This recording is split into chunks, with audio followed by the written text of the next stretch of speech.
আজকে যদি শনিবার হয় এর ৪৫তম দিন কি বার হবে? এই ধরনের আইকিউ আমরা কিভাবে সমাধান করব? আজকে যদি শনিবার হয় তাহলে এই ধরনের আইকিউ আমরা যে দিনটির কথা বলা আছে ৪৫তম দিন, এটিকে আমরা সপ্তাহের 7 দিন দ্বারা ভাগ করে দিব। তাহলে ৬ ৭ ৪২, আমার ভাগশেষ রইল 3।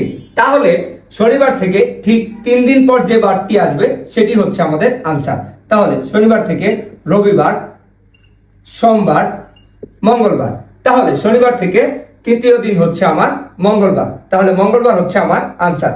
অন্যথায় যদি আমাকে বলে শনিবার থেকে ৪২ দিন পর কি বার হবে, ৪২তম দিন কি বার হবে, সেই ক্ষেত্রে আমরা ৪২কে 7 দ্বারা ভাগ করলে আমার আসে ৪২। তাহলে হচ্ছে আমার ভাগশেষ আসে 0।